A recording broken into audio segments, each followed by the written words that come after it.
Hi, everyone. Hi again to those I've already said hi to, but hi, everyone who's joining. I see a couple of people have started joining the call, and we actually have about 30, 40 already at this point. So I think there's no need for us to kind of give that waiting time and just maybe jump straight into it. But I do want to invite everyone and welcome you all to our webinar slash meeting slash a bit of an informal learning, peer learning, sharing session. We're really grateful to have you here with us today. My name is Tanya. I am the Communications Officer at Civicus for Narratives and Networks, and I'm based in Johannesburg. I've got a couple of great colleagues and partners who are here with us today, but you will meet them as we go through the agenda. So I'll start off with sharing my screen so we can just kind of run through some of the logistical parts of the meeting and how you can engage and also get into what we plan on doing today. So let me quickly start here.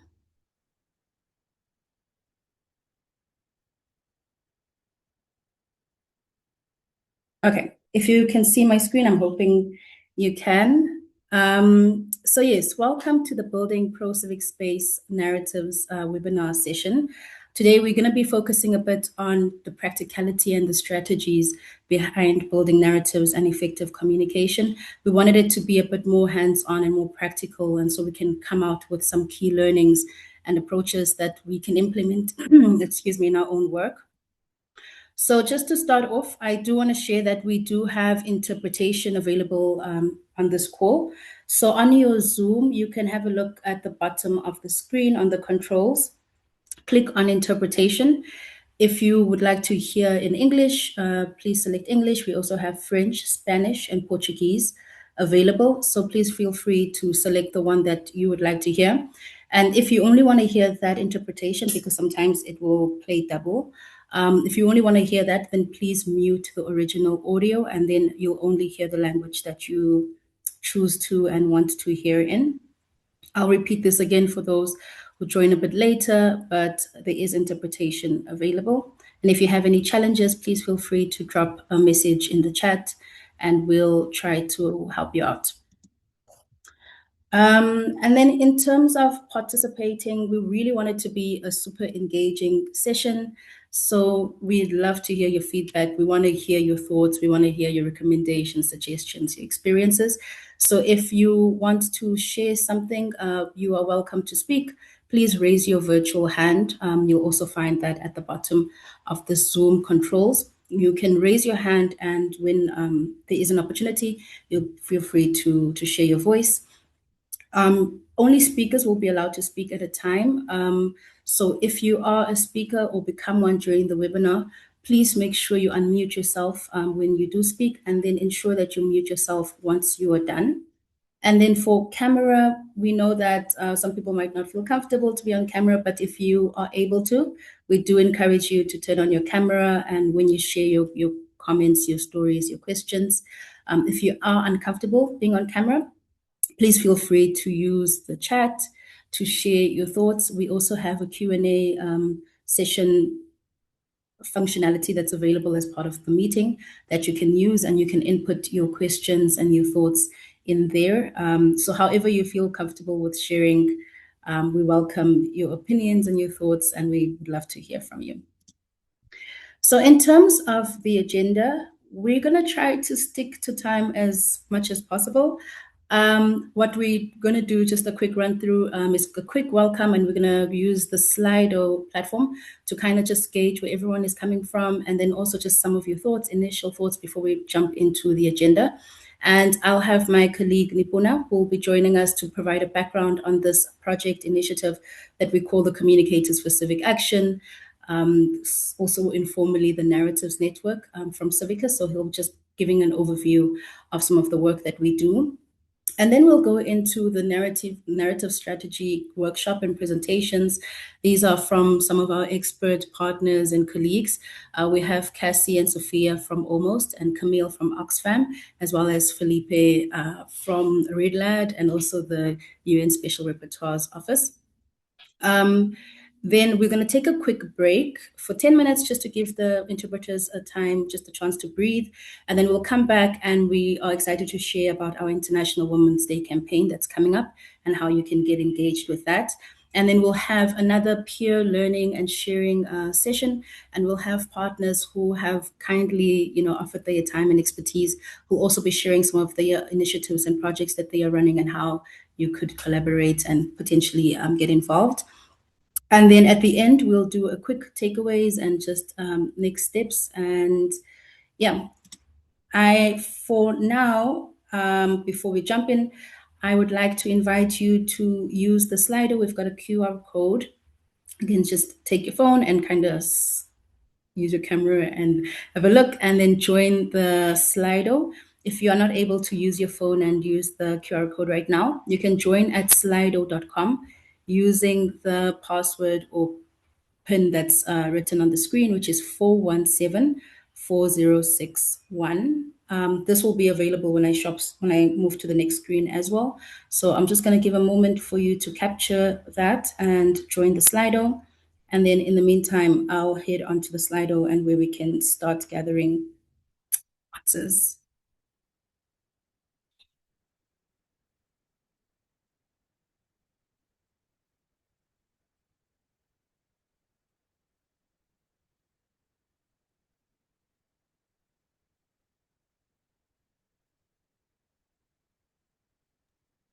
Good to see quite a few people are from Portugal. I don't know who else is there from Portugal, and I see quite a few from Germany, Berlin.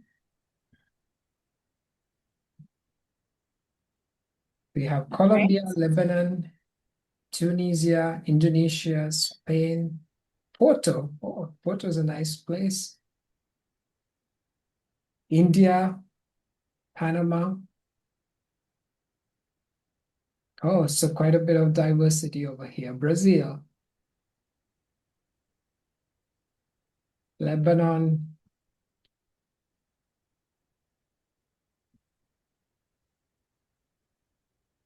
Great. It's great to see so many people and so much diversity joining us today. And I think it will enrich our conversations quite a lot.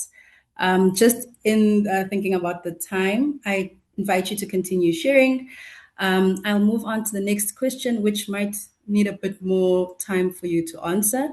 So I'll move on to the next question, which is, what narrative challenges and opportunities are you currently facing? Well, facing opportunities might not be a great way to frame it, but what opportunities do you see and are you envisioning and experiencing? So please feel free to draft a short message on some of the challenges you might be experiencing, but also the opportunities that you see.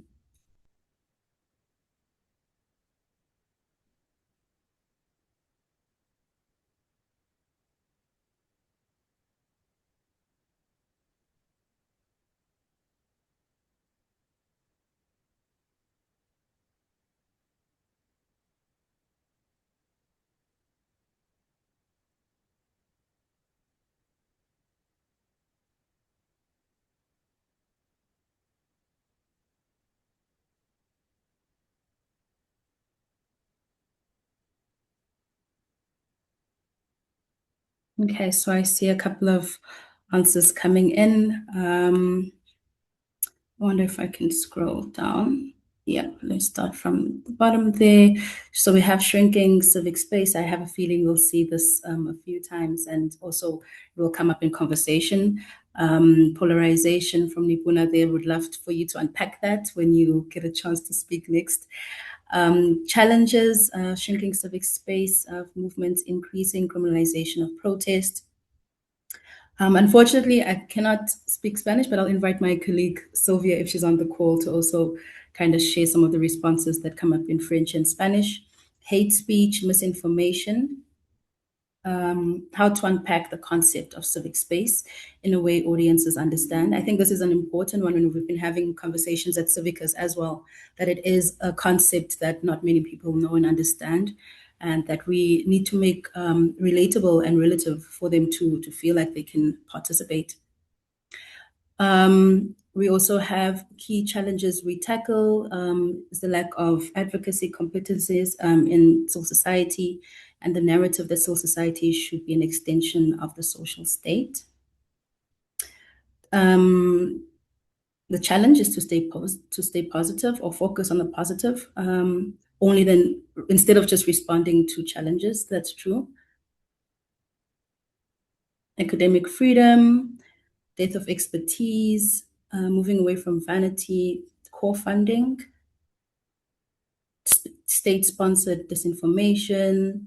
There's a lot of answers that are coming up here, and hopefully we'll get a chance to kind of go through them as well. But in the interest of time, we'll capture this feedback and also share it as part of like our outcomes from the call.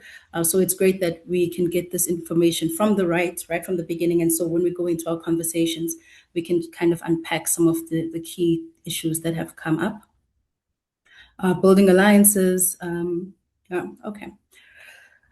All right, so just in the interest of time and just to ensure that we have enough time to have conversations at the end, I will pass on to my colleagues who will be presenting some aspects of the agenda. Let me quickly move back to the presentation so we can jump into some of the information that we want to share, and then hopefully we can have a bit more time at the end to have a discussion and speak on some of the inputs that you have shared. Oh, did I do that? All right, over to you, Nipuna. Please also introduce yourself. Thank you. Hi, I'm Nipuna. I'm the communications lead at Civicus. Nice to meet everyone. I am a little low energy today. I've not been feeling well, so I apologize if I lose my train of thought from time to time. Tanya, is the slides on screen? I can't quite see them. Yeah. Can anyone else see them? Can folks see the slides? I can't quite see. I just see a black screen. A black screen. Okay, let me stop sharing and start again. Or people say they can't see it either. Oh, okay. All right, let's try again.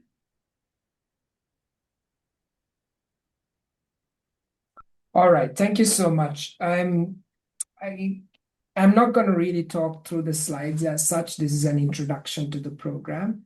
Tanya, perhaps you could share the website link so people can get more information about the narrative network and communicators for civic action. But the background is quite relevant, and I am quite glad that you highlighted some of those issues. We talk about polarization, distrust, misinformation, faltering civic space, the changing nature of the communications work we do. Just before I joined, I looked at a couple of global reports, the Reuters Digital Report and Edelman Trust Barometer.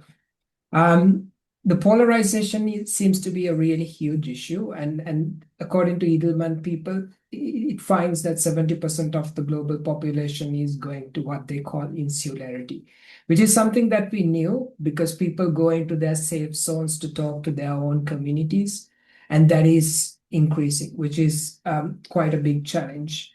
And if you look at the Reuters digital report, you'd see journalism is faltering. All of us know a couple of outlets which lost journalists or which were completely closed down. One of our partners at ICSW, the context of the Reuters Trust, they closed down, and Washington Post lost a lot of journalists. And we know in Asia and Latin America and everywhere, journalistic organizations are struggling. And then we do know in the work that we do, we partner with some of the journalists in kind of creating stories, and they've been struggling to respond because of the lack of the resources.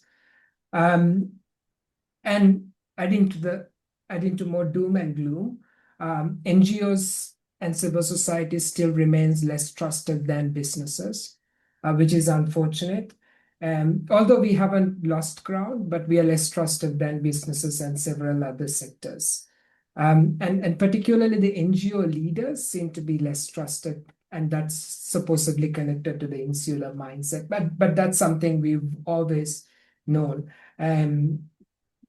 So I think in this context, we really need to challenge ourselves. And I like the fact that someone said that civil society is struggling to advocate, because I feel like we always end up advocating to ourselves and people like us, and we use the same sort of language. We keep saying the same things that does not work anymore.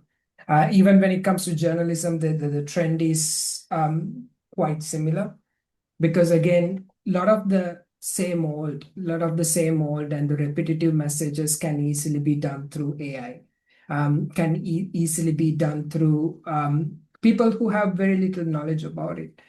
They can just repeat. So one of the recommendations from the digital report is that media needs to be more distinctive and authentic. And I think that's true for the civil society as well, because we need to say something. We need to say something that is more authentic, that is more real to people. And I don't know if you were at ICSW, International Civil Society Week. We had a couple of conversations, Camille, the session on narratives, the journalism session. We need to be engaging people who aren't really like us, and we need to really pay attention to people who need to have their voices raised the most. That means people like farmers, women workers and laborers, people who are struggling to make ends meet, because they're the ones who are suffering the most at the moment, and migrants, of course, as well. So that distinctiveness and telling something authentic and creative is a way to go. And talking about the lack of connection between people and that idea of insularity, Edelman Trust Barometer talks about, they cite an opportunity for the civil society and NGO to build connections among communities, to bring people together. And I think that's really important, because if you look at these crazy narratives that the governments and the businesses spew to kind of alter people's mindsets, oftentimes people engage with them or fall for it because they tend to be more compelling and they tend to be more aligned with people's interests. But I mean, that is not in a positive way. It's very much in a cunning and a tactical approach. We shouldn't be that, but we should be engaging and caring about the people and engaging them more deeply. So moving on, this group is about that. It's basically about building public narratives. So we need to kind of create that. It is about public narratives, right? It's not about narratives for ourselves, the civil society, the development sector, human rights, and even the policymakers. It's about building narratives so that the people engage with us and people join us for civic freedoms, human rights, women's rights, and so on. So in this group, we are trying to collaborate and innovate, unite communicators, narrative builders, journalists, and citizen journalists. We want to amplify reach, particularly amplify reach of those human stories, the real human struggles, the real human needs that we are facing today. We strive to build capacity. These sessions are part of that, but of course, we can talk about it, how we have the regional cohorts where we are actively engaging with campaigners and different organizations. Next slide, please, Tanya. So the objective is to be collaborative. We want to shift public discourse by promoting positive and people-centered narratives for greater solidarity for civic action. We want to counter negative and harmful narratives and fact-based authentic stories and campaigns to transform citizen action. And I quite like the fact that someone mentioned we need to focus on positive and hopeful narratives instead of negative narratives. That isn't always the case, but obviously that can also create compelling emotional resonance with people around the world. So we are building a network of communicators. That's you. We want to understand the context and look at how we can respond. We want to build strong partnerships and build our learning. And we, of course, want to build compelling narratives and engage people encounter disinformation. Again, I'm not going to repeat a lot of what I said because it's a little bit repetitive here. The most important thing is that we talk to each other. We kind of share knowledge. We challenge ourselves and learn from what's worked and what's not. And then I think even if you do something brave and something authentic, and if you fail, that's not necessarily a bad thing. Failing can help growth and learn what does or does not work. So we really need to be bold and strong and stand together in this really critical moment for humanity, because it's the democracy, the civic freedoms, a lot of things are being challenged by governments and different power holders. And so we need to stand together and work together. That's it from me. Hope I made sense. I'm partially brain dead today, but yeah. Over to you, Tanya, and the speakers. Thank you so much, Nipuna. That 100% made sense. I think the slowness in the talking kind of makes it seem more serious and it resonates a bit more deeply. But thank you so much for sharing and providing that background. So I'm really excited and pleased to share with you that we do have great speakers and presenters who are with us today. So today we'll be hearing from colleagues and partners who work across diverse fields, communications, activism, advocacy, and creativity, and they use their expertise to build narratives that expand civic space and center human stories. So just to quickly give you an introduction, and they'll speak a bit more about the work that they do. We have Cassie Chove and Sophia from Almost, which is a digital first, a social media first platform that tells stories for young people. So they'll be doing a presentation on some of their approaches using social media to tell stories. We also have Camille. She's a civic space learning specialist from Oxfam. She's working on the Narrative Space Initiative that you'll hear more about and opportunities for engagement there. And then we have Felipe, who's joining us. And like I mentioned before, he is from the Latin America and Caribbean Network for Democracy Network, which is a platform of organizations and activists and civil society leaders that is present in across 20 countries. Felipe will be speaking about the Comms Lab Toolkit, which comes from the Comms Lab sessions that they held last year, and it is a practical guide for everyday communications. And this was done through the Office of the Special Rapporteur on the Freedom of Assembly and Association. So I'll quickly stop sharing because I need to then jump to Camille's presentation.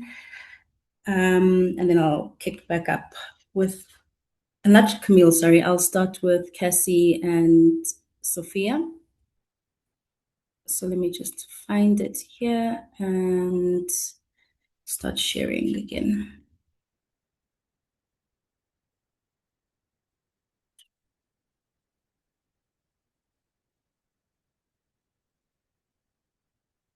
So you let me know if you can see my screen. Yeah, we can see it. Great. Can you hear me? Okay. I'll start. Well, thank you. Hi, everyone. Thank you, everyone, for attending. Thank you, Civicas, for making this small. I'm going to introduce myself. First of all, we can go to the next slide, Tanya. My name's Sophia. I'm the executive producer at Almost, as Tanya said.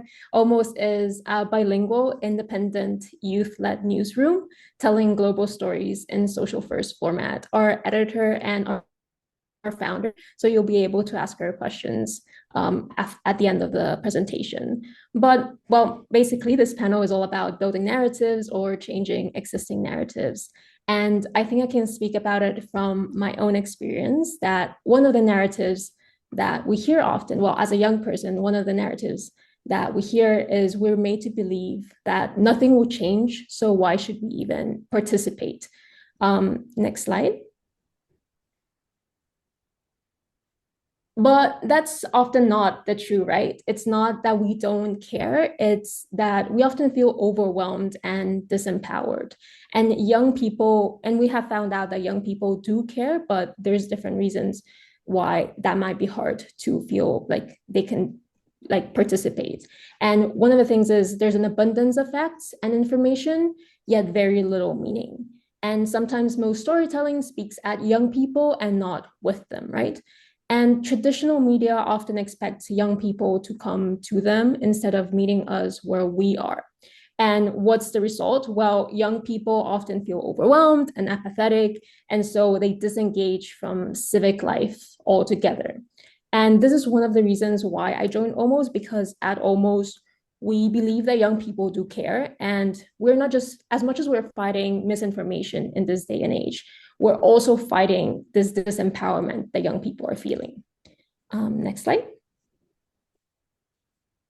And just to give you a brief overview, but at Almost, we've reached a very young global audience who live on social media. And across platforms, we've built an audience of nearly 500,000 followers, and our engagement rates are far higher than traditional media. And we've done so because we've earned that trust because of our narrative approach.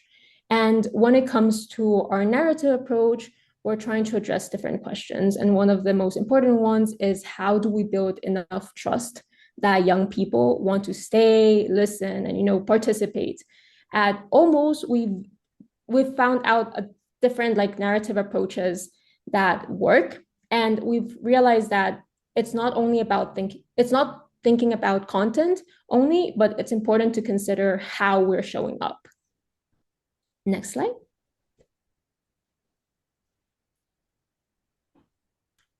So one of the first things that we do is we're social first. And what does that mean? It means that we create stories and formats designed for platforms where young people spend their time. And this is important because it meets audiences where they are instead of demanding they come to institutions like a website or going to like a press statement that is really hard to find. Next.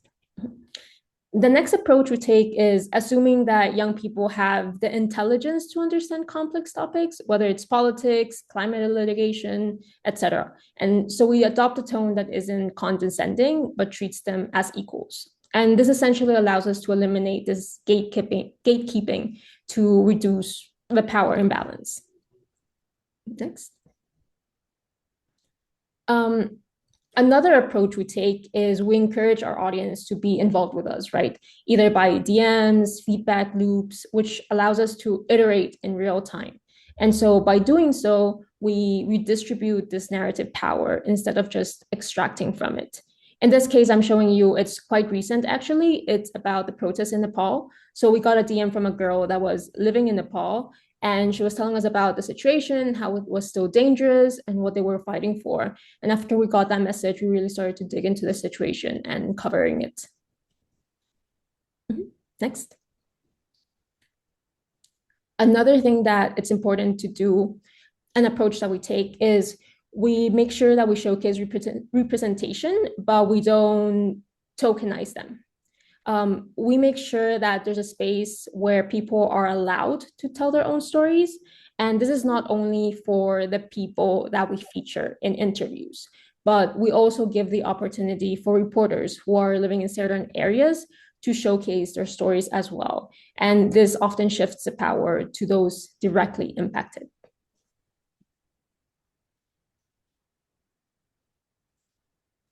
And finally, while all of these choices build trust and belonging, so once this trust exists, then the storytelling can do the actual narrative work that leads to our editorial approach, meaning how we report our stories. And there's different ways we approach this. And the first one is we center people directly impacted rather than institutions or politics. And so when audiences see a face, they can connect with others and feel what is at stake. This leads to trust and emotional connection because at the end of the day, people care when they can relate. The next one is we make the world more understandable. We reduce this chaos into something that's more emotionally clear, more easier to understand. This way, young people don't shut down before they understand. And this creates better engagement. As clarity keeps people watching long enough to learn, we want people to really understand the whole situation. And the next one is we build collective imagination. So we don't just show up everything that is wrong with the world, but what is possible. Young people can see themselves in like the stories, not just as observers, but as participants. And so this helps build a sense of agency, walk away feeling like, oh, the situation is very similar to mine. I can do something about it in my own context. Next one. And I think one of the most important things is consistency, right? Because narrative power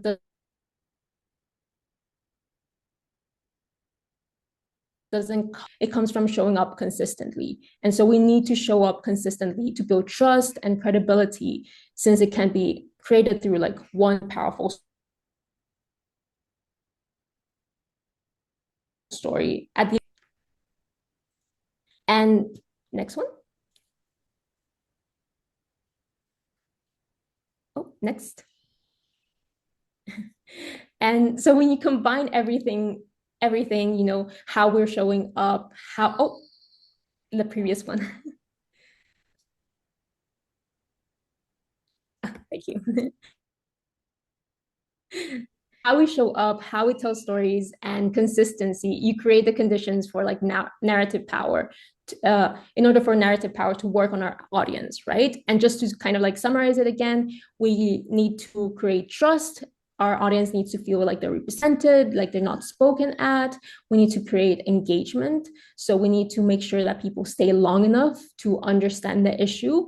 And we need to create a sense of agency so they feel like they can act and not just absorb bad news. So this creates narrative power. Next one.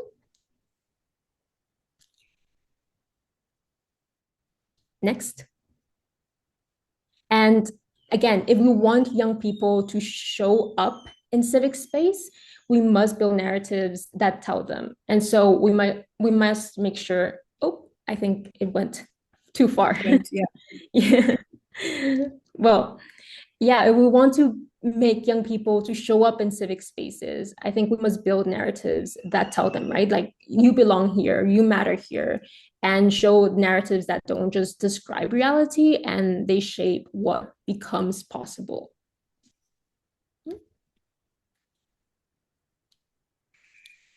And that was our brief presentation. Thank you so much, Sophia. Let me quickly stop sharing.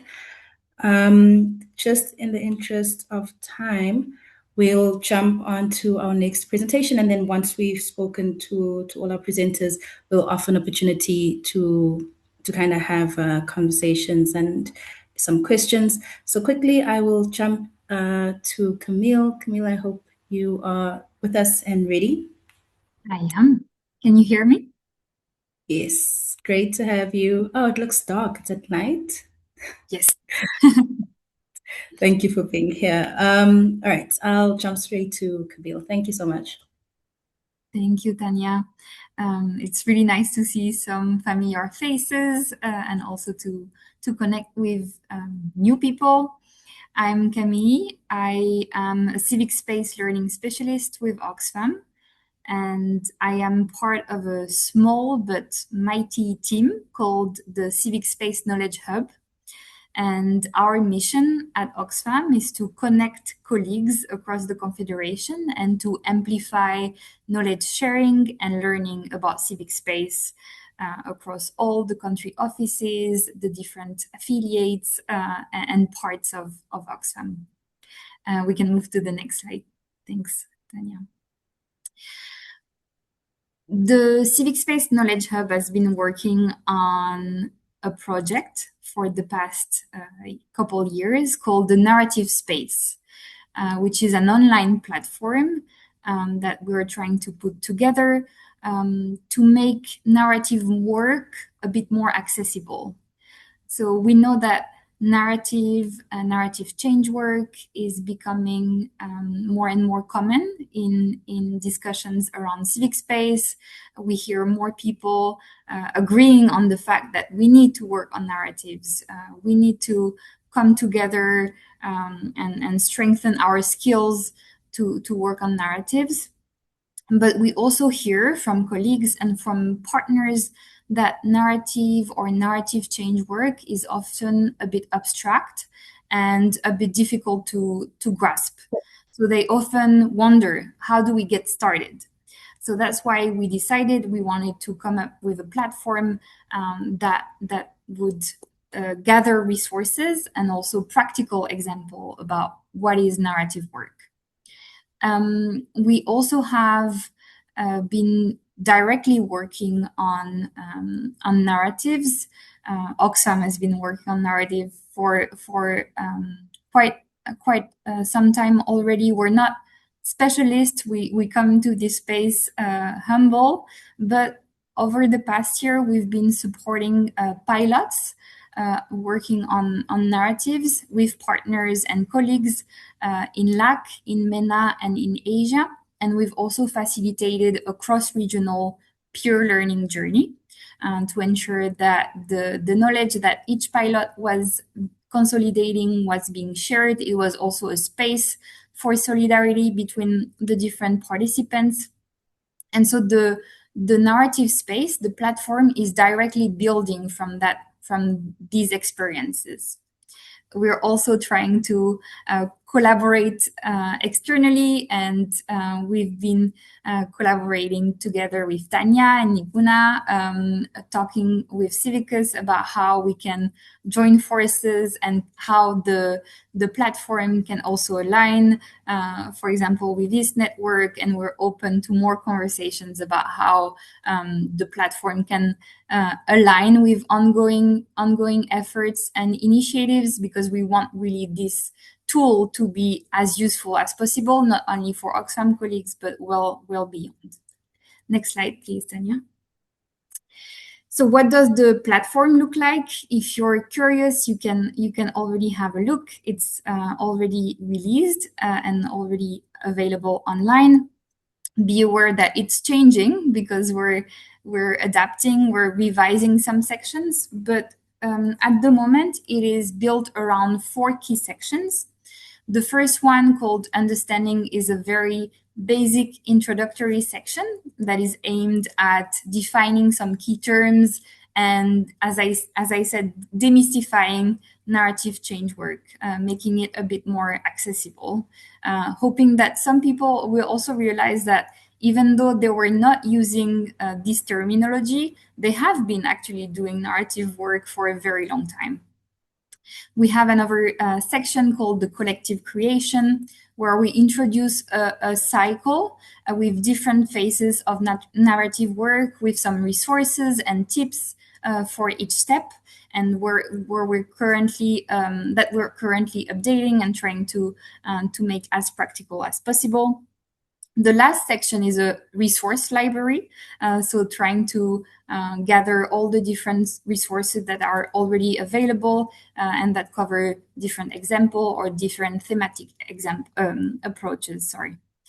And the third section, sorry, Tanya, just to go back, I didn't introduce the third section yet because it's completely work in progress. It's called the Narratives in Practice, and that's where we're trying to feature very practical examples of some projects, initiatives. So we're currently talking to different partners. We have a template that we're sharing with partners so that they can present their own initiatives that would be available for people to look at, to get inspired from. Really, again, with the idea that we want to make narrative work more accessible through practical illustrations. So I'll share again, but if you're interested, for example, to feature or share your initiative, a project on the space, that's typically where we would encourage you to contribute. Next. Thank you, Tanya. So yeah, as I mentioned, that's the key section that we're currently focusing on.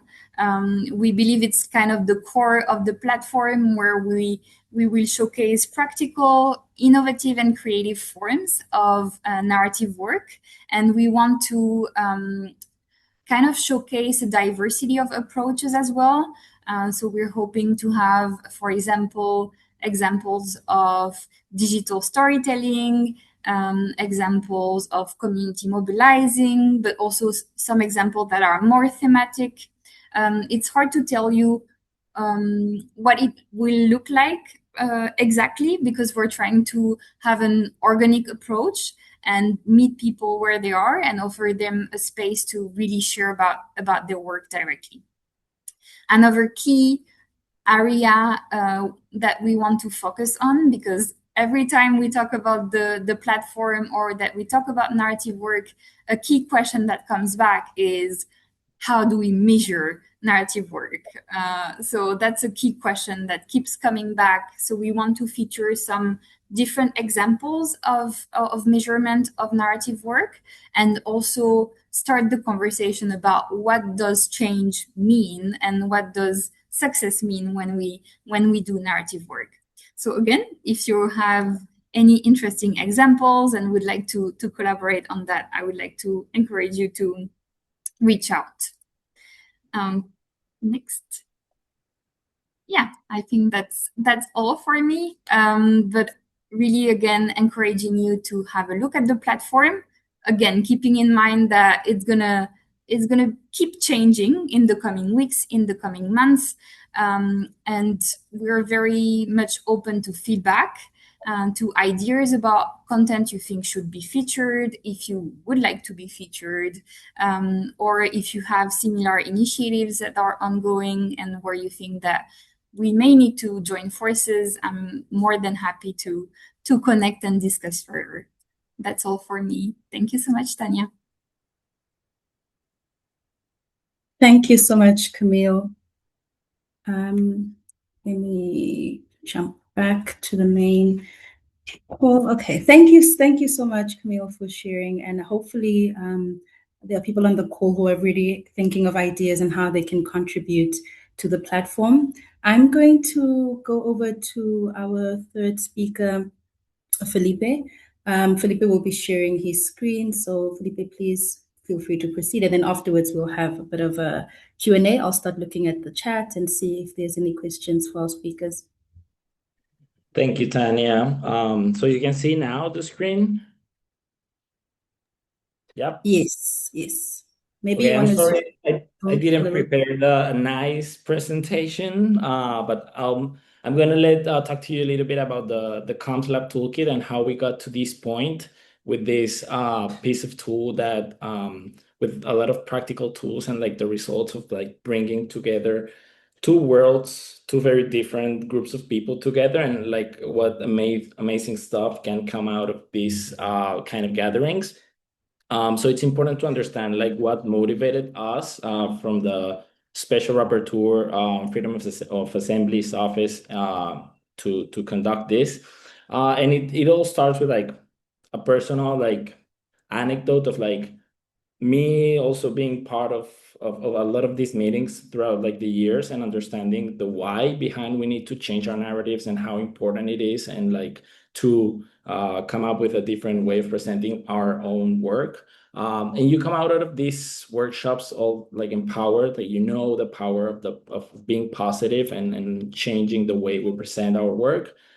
But then once you want to do it, you really don't know how, right? So you don't have the tools. So you understand the why, but you don't understand the how. So I feel that's why I resonated a lot with what Sophia shared and also Nipuna shared in their presentations, because I feel the sector focused a lot on why we need to do this, but not on the how.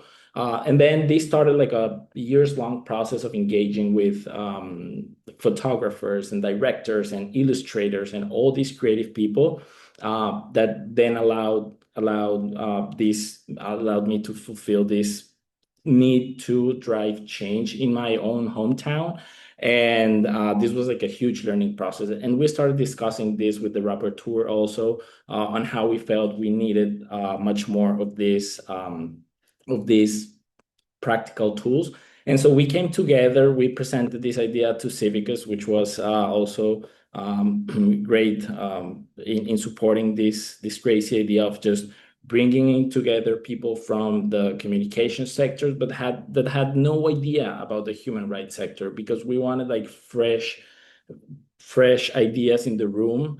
We tend to do these workshops with like people that have some experience in the human rights sector, and we wanted to bring in people that had never heard before about human rights standards or any fundamental freedoms of anything, but they were great at their jobs, at their creative jobs. They worked in marketing agencies, so we brought them together with colleagues from the human rights sector to see what happened. And it was an experiment. And one key, and I'm gonna start like pointing out like key lessons from this, but this was a huge one, and it's having trusted partners that trust your vision and give you the support, financial and technical, so that you can experiment. And being confident of you flying in people that have no experience, but they trusted us, and that was great. And so the whole convening, this happened last year. We came together and we started discussing how can we create better stories rather than the whys again. So we started discussing into like very technical stuff on like, how do we edit a video? What's the difference between making cuts every half a second instead of making it every 5 seconds? And how do we change the visual narrative and the message we want to convey based on the colors we use? So what happens psychologically to the audience if we use a gray color palette, or we use like a more bright colors in our feed? And so, for example, what happens with the music design, and how can we use sound effects to enhance the stories we wanna portray? And so, what are the things like the camera angles? What happens when we do like a first-person perspective camera shot instead of like a wide-angle person? So we got very deep into like the technical parts of content creation. And it was very important to have people from the human rights sector that were into communications, because they will be the ones in the organizations actually making and curating the content. So though they were the ones that could take the most value out of this kind of convening. And we didn't want to go very deep into the whys and the political side of this, but we wanted to focus a lot on this. And then we also we did a lot of benchmarking exercises where we went into the social media accounts that we follow, that we like. And we started doing a lot of reverse engineering on how and why do we like these accounts, regardless if they were on trying to do any political advocacy, or we just like those social media accounts, which also kind of helped us understand the why, because the whole purpose of this was allowing them, the activists, to go back to their organizations with actual practical tools.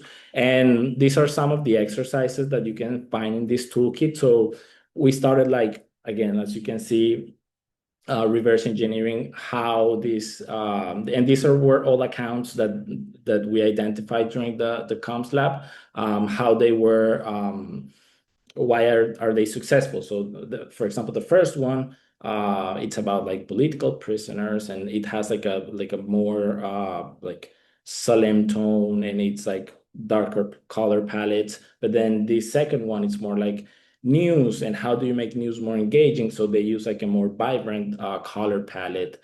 And then also, how do we use characters? Because we are coming from organizations that are not necessarily a person, but at the end, organizations are made out of people, right? So how are successful accounts doing it? By creating like characters within the organization account. So these were like very practical conversations we had that we then reflected in this document that it's already public, so you can access to it and then get a better sense on how to make better edits, how to make them more engaging. And then we finally had a chapter on AI, how can we use AI to streamline our content production process?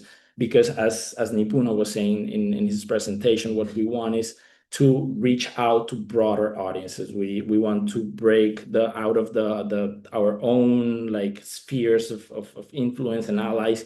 And if we want to create actual narrative change, we need to start reaching out to the audiences out there that are just on social media scrolling, and how can we become more relevant within that specific space. And so I think one of some of the key learnings out of this is it's again, we have to be able to experiment, and we have to be able to feel confident of taking risks, but also like providing very specific tools to our own networks that they can take back home and start using, which is what happened at the end. The participants took this back to their organizations, and their reach in their own accounts started blowing up right away after they started using this. So it's a tool that has been already used and put in place and demonstrated its value. There we go. Sorry, I overdid by 10 seconds, but that was it. Thank you. Can't believe you were actually timing that. That was incredible. Thank you so much, Felipe. And sorry, just a quick correction. Felipe isn't with Red Lad, and he's working directly with the Special Repertoires Office. Thank you so much, Felipe. There's actually a lot of comments in the chats, and people are super interested in getting a link to the tools kit. And yeah, so please, when you have an opportunity, please do share it. And for the other questions that we also received about the recording, the meeting will be recorded and shared afterwards, and we'll also share all of the resources that were shared by our speakers. I had a quick look through the chat, and there aren't many questions, but there is one specific question that is not to any specific speaker. So I think anyone can maybe come in and share your thoughts on this. So the question is: appreciate the focus on communications, messaging, and narrative, but I strongly feel we are moving towards an experience economy, and there's a need to relook at how we organize and curate events. What's your thoughts on how events and panels can be better organized? So I'll open the floor. Maybe Felipe or Camille, if you have had maybe a thought on events. I know, Felipe, you've hosted many events, so maybe it's something you can speak to. Yeah, Tana, sorry, where are you reading the question? Because I couldn't, are you in the Q&A? So in the Q&A section, so when you click on more on the bottom of your screen, and then it's like the third one, the third point. Yes. Okay. No, I can see it. But yeah, here it is. Yeah, I can see. Appreciate the focus message. Okay.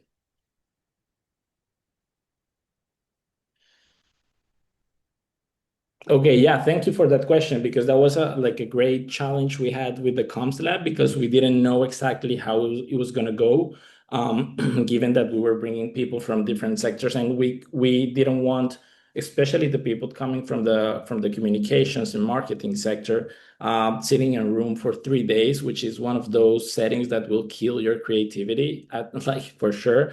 So we took two approaches. One, we were flexible, so we had a draft agenda, but it wasn't written in stone. So we kind of went over the first day with the participants, but not in an informative way. But we really wanted to receive their feedback, and we actually made changes even in the whole methodology, because we were going to do two big groups, and at the end they ended up working like smaller groups. We allowed time for them to go out and work in their groups in coffee shops nearby and all that, but we also focused on organizing activities that had a lot of that artistic component to it. So we went to modern art museums, and we went to we took a graffiti workshop, those kind of spaces that will trigger your creativity. And we didn't feel pressure to be 3 days in a meeting room because we knew that wasn't going to make it happen. So I think just a broad answer for that question is just like try to find ways to make the event different, and speak to the donors like, hey, is it possible for us to like pay for the entrance to a museum for a graffiti workshop, those kind of stuff. I think that will go a long way for the people's creativity.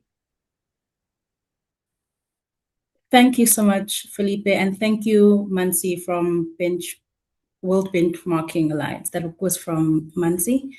So thank you for the question. I hope it kind of gave you an answer and some thinking on how you could maybe position your events going forward. But we'll always be here to have conversations in the future and hope we can kind of build on that.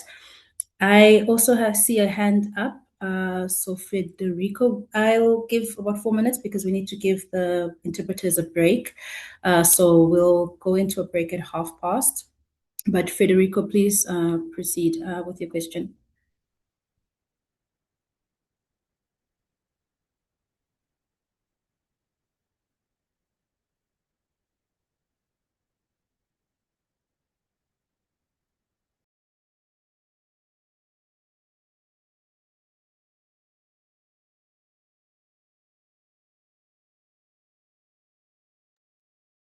Okay, so I see, let me see. I am not hearing anything.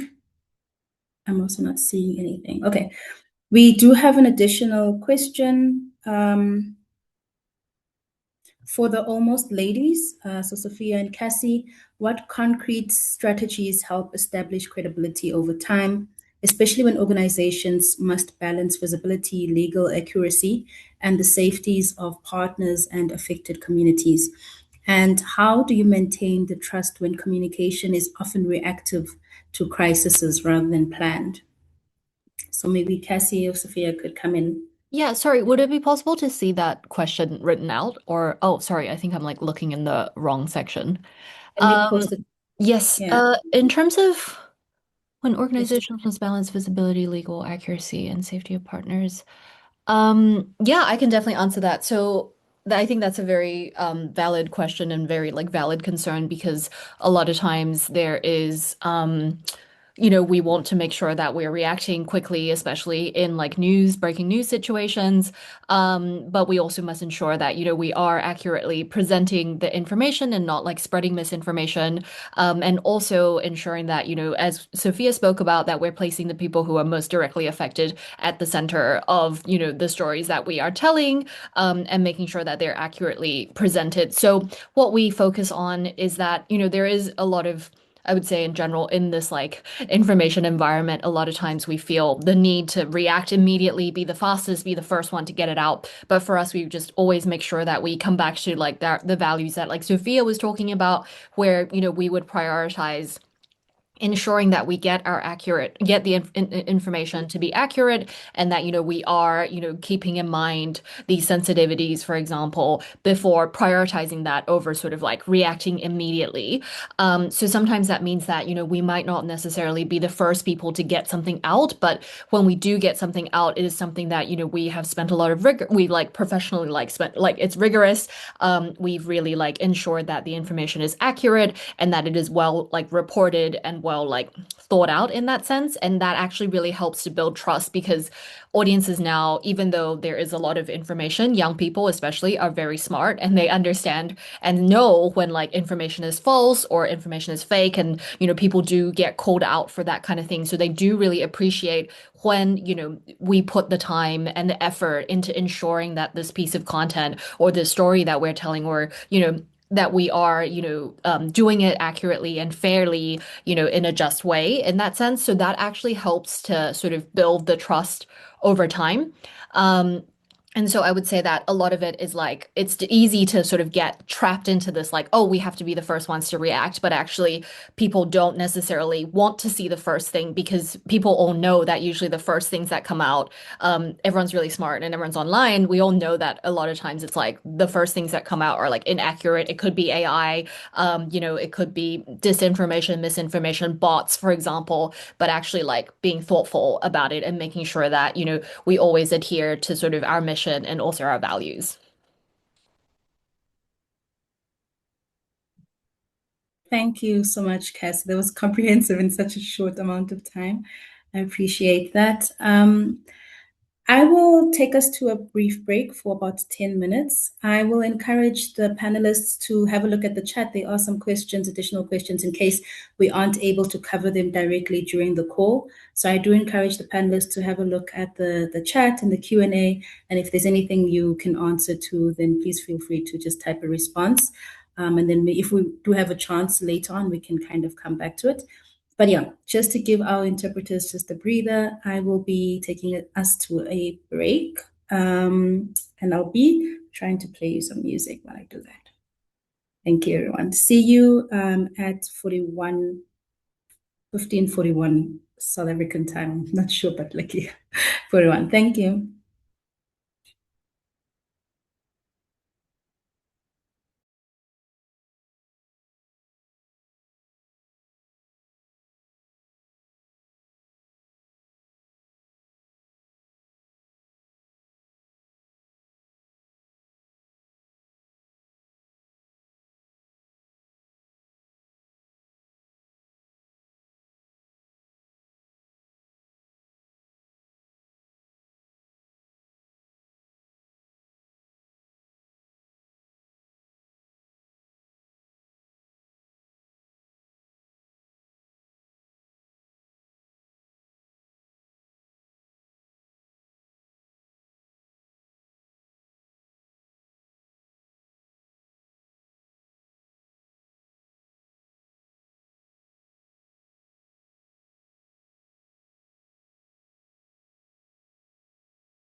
Hello, everyone. Welcome back. We are going to jump into the next session, the next segment of our presentation. There have been a couple of questions in the chat, and we'll see if we can come to them. And some of our panelists have been kind of reviewing and responding. But please rest assured that we'll ensure we have a look at all of the questions and comments that you have. In the meantime, I will quickly jump into the next segment of the presentation, which will be very brief. I'll keep it super brief. And I just want to share an opportunity that we have. So as Civicus, we will be launching our International Women's Day campaign on the 9th of March. This is following the UN Women theme, rights, justice, and action for all women and girls. So the theme is a call to move beyond symbolic commitments and confront the reality that for millions of women across the world, rights only exist on paper, and there's a lot of discriminatory laws, weak enforcement, social standards and norms that have been set, as well as structural barriers that continue to deny women access to justice. And so as part of the campaign, we are inviting you to join us and share your voice and amplify the voices of the women that are featured in the campaign. How can you get involved? Let's see, it's not moving on my end. Sorry, my screen is stuck. Let me just quickly stop sharing. Let's start again.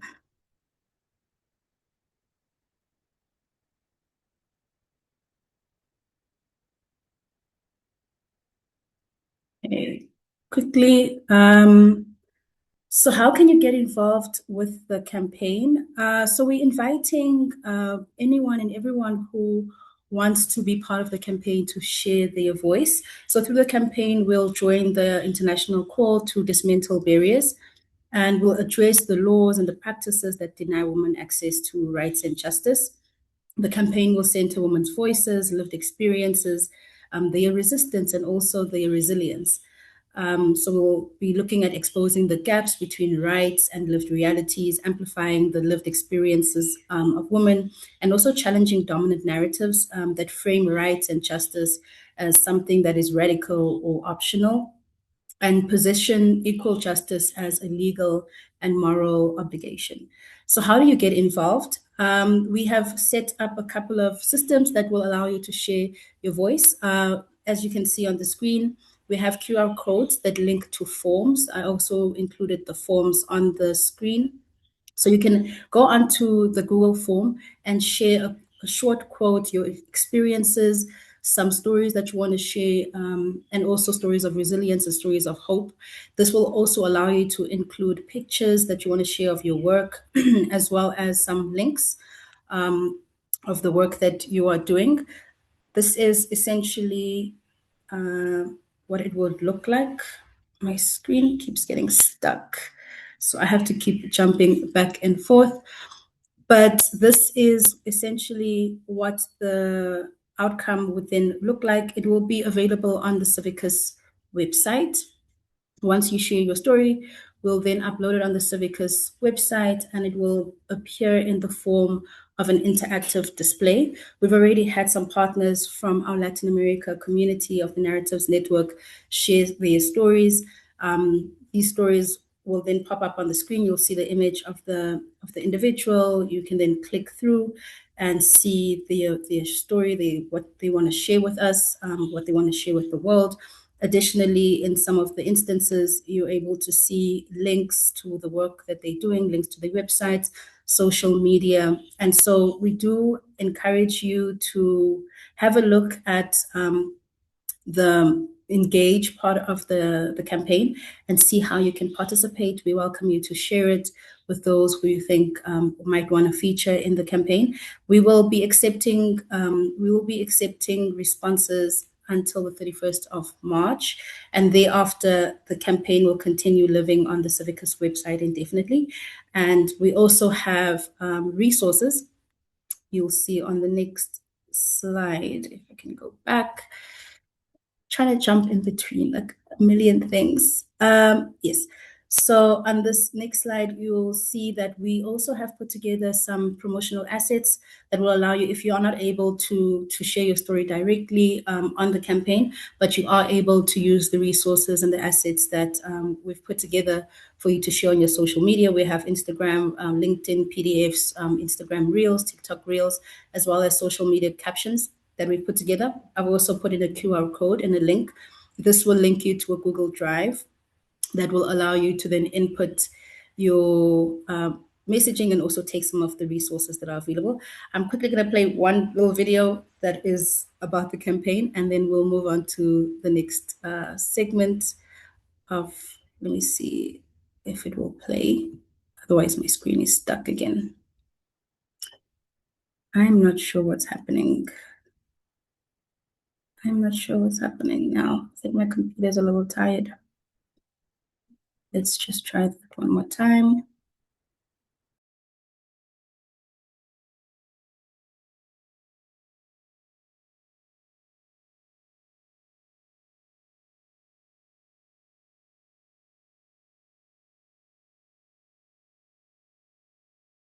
I will be sharing the slides, so you will have access to all of the information on the campaign. But in the interest of time, I'll just move on to the next segment, and we'll share all of these links and resources afterwards, so you're able to look at everything properly. I'll share my screen again, and I'll jump onto the next presentations that we have.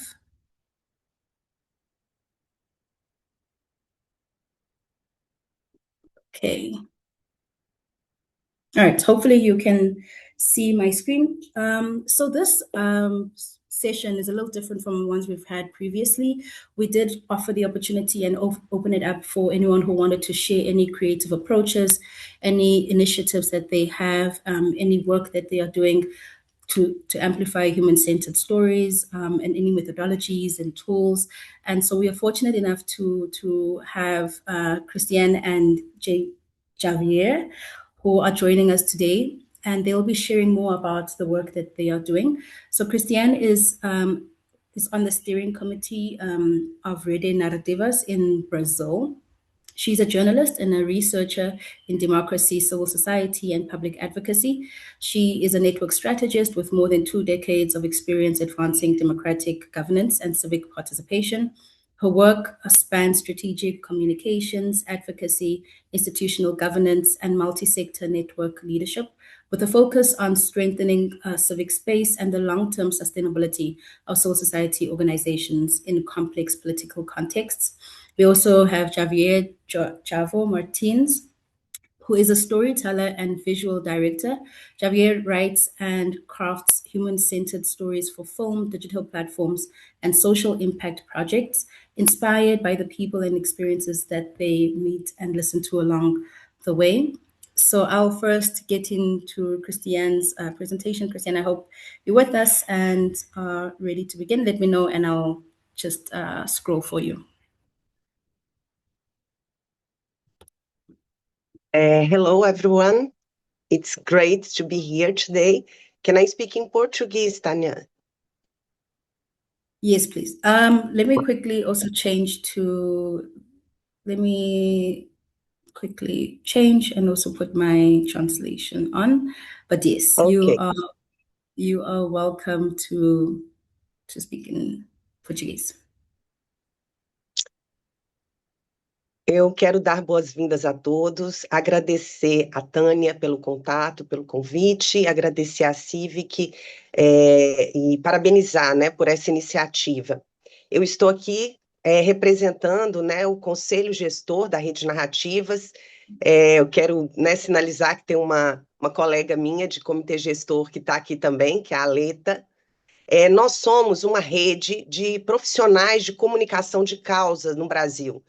Nós temos 7 anos de existência E, através de um grupo de e-mails que nós temos, nós conectamos mais de 600 profissionais de causa que atuam no Brasil.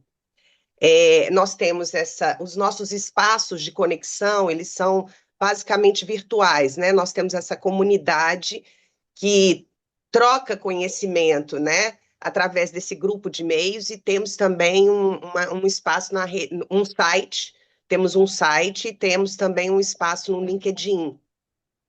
Essa rede de mais de 600 profissionais de comunicação é uma rede de profissionais que está comprometido com a garantia e a ampliação de direitos no Brasil.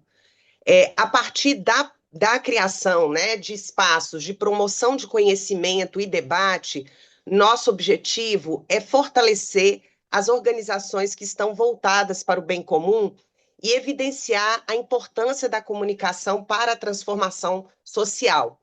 Então, eu vou pedir para Tânia você passar os próximos slides, porque eu trouxe aqui para vocês hoje 2 exemplos. Pode passar. 2 exemplos de ações coletivas que nós realizamos de 2023 para cá. Pode só parar aí um minutinho. Trouxe 2 exemplos de ações coletivas que nós realizamos de 2023 para cá para compartilhar com vocês, né? Mas nosso trabalho, ele tem essas frentes aí, né? De promoção do conhecimento e de práticas, de boas práticas no campo da comunicação de causas, o mapeamento da área, né, do campo da comunicação de causas dentro da sociedade civil organizada brasileira. Nós também atuamos, né, para desenvolver campanhas, né, de advocacy, de engajamento, e atuamos para gerar conexões entre esses profissionais de comunicação, né? Porque a gente percebe que, às vezes, até essa forma de ambiente, esse modus nosso de trabalho hoje, né, híbrido, utilizando muitas plataformas digitais, causa muito isolamento, né? Então, a gente acha importante criar espaço de conexão entre os profissionais que estão atuando em diferentes organizações e áreas, né, desse campo aí da comunicação de causas. Pode passar, por favor, Tainá. O próximo slide. Aí, só para vocês conhecerem, né, as carinhas de alguns dos integrantes dessa rede. Uma vez por ano, nós organizamos assembleias, né, onde nós deliberamos de forma coletiva, né, frentes de trabalho que nós vamos realizar. É importante dizer que a Rede Narrativas ela opera de forma voluntária, né? Todos nós que integramos o Conselho Gestor da Rede Narrativas somos voluntários, e os profissionais que estão conectados à rede, eles se conectam de forma autônoma, voluntária, né? Então, todo o trabalho é feito de forma colaborativa e a partir de parcerias estratégicas que são estabelecidas, né? De tempos em tempos, há uma renovação desse conselho gestor. Nós também abrimos, né, uma espécie de um edital virtual, né, para que outros integrantes possam se inscrever e participar desse processo. Então, aí, só para vocês conhecerem um pouquinho de quem somos, né? Pode passar para o próximo, Tânia? Agora eu vou apresentar algumas ações. Pode ser a próxima. Pronto. Essa primeira ação que eu queria apresentar para vocês foi uma frente de trabalho que nós começamos a desenvolver a partir de 2022, com mais ênfase em 2023, buscando promover entre os profissionais de comunicação que estão conectados nesse ambiente virtual, reflexão crítica sobre as plataformas digitais, né? Porque, assim, para além das ferramentas que nós precisamos nos apropriar e nós precisamos saber lidar com elas, né, para navegar nesse ambiente das plataformas e desse ecossistema informacional digital, para além das ferramentas, a gente também precisa promover o senso crítico sobre o que essa plataformização ela produz, ela gera em termos de impacto. Então, nós construímos uma parceria com o Comitê Gestor da Internet no Brasil, que é uma organização multissetorial, é uma referência, né, em promoção de diálogo sobre a internet no Brasil e também uma referência para outros países, né? Então, em parceria com esse órgão multissetorial, nós mobilizamos os profissionais de comunicação da Narrativas para participar de uma consulta pública sobre a regulação das Big Techs no Brasil. Então, nós nos organizamos em pequenos grupos e promovemos discussões sobre os riscos da plataformização associados às atividades e aos modelos de negócios das plataformas em relação ao jornalismo. Os riscos associados à precarização das condições de trabalho, da relação assimétrica entre trabalhadores e plataformas digitais. Os riscos associados ao uso de plataformas digitais por crianças e adolescentes. Os riscos associados à infodemia e às ameaças ao processo eleitoral. E os riscos associados à privacidade e à proteção de dados pessoais. Todas essas temáticas permanecem bastante atualizadas. Então, a gente foi uma ação formativa, mas também uma ação de incidência pública, porque nós nos organizamos coletivamente para levar as nossas propostas e as nossas questões, né, junto a essa consulta pública que foi nacional. Também, pode passar para a próxima, Tânia? Próximo slide. Também em parceria com o Comitê Gestor da Internet no Brasil, nós realizamos um grande encontro formativo híbrido, onde nós convidamos 9 especialistas, né, que debateram conosco temáticas relacionadas à moderação de conteúdo, os algoritmos e seus impactos na democracia, direitos humanos no ambiente digital, ação política e ativismo no ciberespaço. Foi um evento híbrido, né, que a gente teve a oportunidade de reunir, que também isso é muito importante, né, a rede Narrativas, como somos muitos, né, nós atuamos mais no espaço digital, nossos espaços de troca de conhecimento e nossos espaços formativos, né, que nós co-criamos juntas, eles são majoritariamente virtuais, mas sempre que possível nós estimulamos os participantes da rede a promover encontros presenciais, porque a gente acha que essa troca presencial também ela é muito rica e ela fortalece as conexões entre as pessoas que integram essa rede. Então, agora eu vou passar para a próxima frente, que eu trouxe para apresentar para vocês. Pode passar para o próximo slide, por favor. Eu queria, antes de apresentar a próxima frente, compartilhar com vocês que no ano passado, em 2024, no segundo semestre de 2024, nós realizamos também de forma voluntária e colaborativa uma pesquisa para compreender quem são esses profissionais de comunicação que integram a rede Narrativas, onde eles trabalham, né? Quem são eles? E nós identificamos que essa rede é uma rede formada majoritariamente por profissionais, né, brancos, né, que moram, na sua maioria, na região sudeste do Brasil, que é a região de maior poder econômico do Brasil, e é também na região sudeste onde estão concentradas a maior parte das organizações da sociedade civil atuantes no Brasil. Então, esse levantamento ele foi feito a partir de um formulário online que foi enviado para esse nosso grupo de e-mails. Os integrantes da rede Narrativas foram convidados a preencher de forma voluntária e autônoma, e essa pesquisa indicou que a maioria dos profissionais, eles atuam nas agendas de educação, 47,6% dos respondentes atuam na agenda da educação, e 39,80% atuam na agenda de justiça climática. E essa pesquisa também apontou que 46,9% desses mais de 600 integrantes têm interesse nas temáticas relacionadas à diversidade, equidade e inclusão. Então, a partir desse estudo, nós iniciamos em 2025 uma trilha de letramento racial, que eu vou apresentar para vocês no próximo slide. Por favor, Tânia.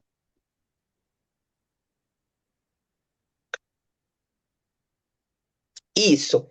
Então, a partir de um diagnóstico, nós desenvolvemos uma linha de ação, que foi dessa trilha de letramento racial, voltada especialmente aos comunicadores brancos que integram essa rede.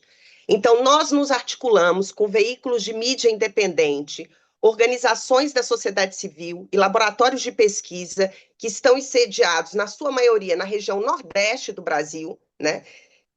onde inclusive eu moro, né, para desenvolver essa frente do letramento racial e promover debates sobre questões relacionadas ao racismo online e algorítmico, e bem como o papel da branquitude na comunicação antirracista.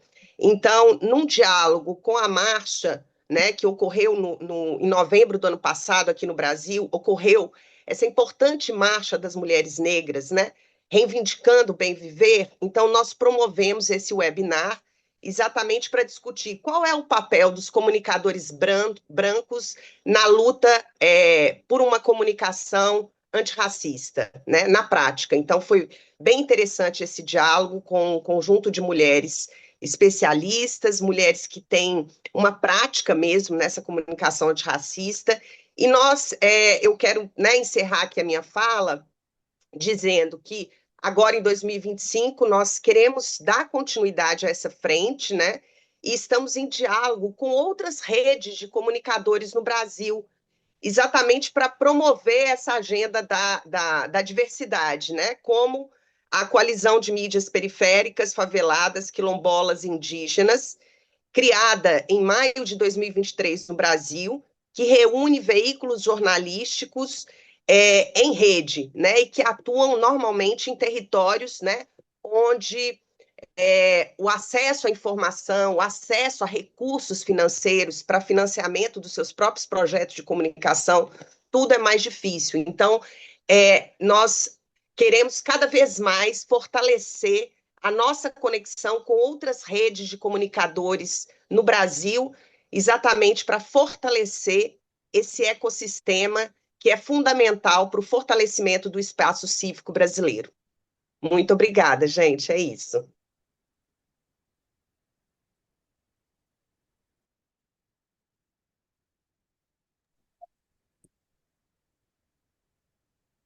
Thank you so much, Christian. I'm not gonna be able to look at the chat right now because of time. We unfortunately have run over, but we do have one presenter left.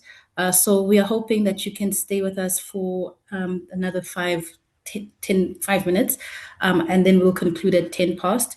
But I do want to welcome Javier to just quickly present, and then we'll close at 10 past. Thank you very much, Tania. Well, my name is Javier Martinez. I'm a visual director and a storyteller. And this is my project, The Non-Stories, stories that refuse to reduce people to numbers. Well, as many of you, I believe that no human being should be reduced to a number. This is why I tell stories. Can we please go to the next one, Tania? Because I believe that people are more than categories that we assign them in many of the polarized context as categories like refugees, activists, indigenous, minorities, or even followers. So please, can we go please to the next one? So this is why, for me, in my process to write the stories, listening before framing is the base of everything. It's like a back to basics process that involves long conversations, silence, let the contradiction exist, let the people exist, and not rushing to try to extract a quote or a thing or information or even data. It's just about listening, focus on the person, focus on the people, and tell the story. So we can go to the next one, please. So this is because when we listened, we don't convert the humans in headlines. And we can go to the next one, please, Daniel. I came here with example of a project that I brought in the Amazon many months ago. This project is an example of what I tell you about back to basics, listen and tell the story. Because the idea, well, listening means not deciding the angle before the conversation begins. Can we go to the next one, please, Tanya?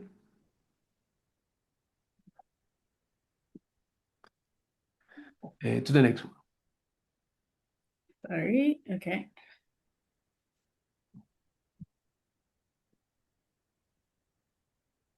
So these are four of the characters that I brought stories about them. What is interesting about this is in this moment is the moment where realities turn into magic realism. Because we cannot judge the reality of every person because it's not the same reality as the reality that we lived.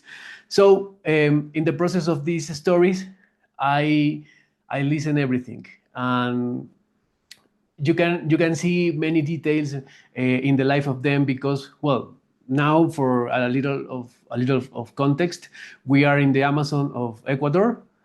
So there are many things that people believe. For example, some of them believe that they will become a jaguar after when they die, and become a jaguar starts with a process when they are born. So another one believe that the things that they drink, like we call here guayusa, like it's like special tea, will repel the insects and the anacondas. And they believe a lot of things that it turns in the story of them. So to me, the process is to listen and then write, and listen without any judgment.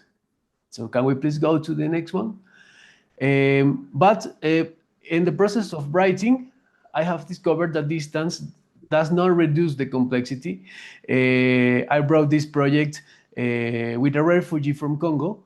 So we did the interviews and all the process of listening and write by Zoom, because the focus is the person, the focus is the human being. So it was like very interesting to just talk, and listen to the experience of the person.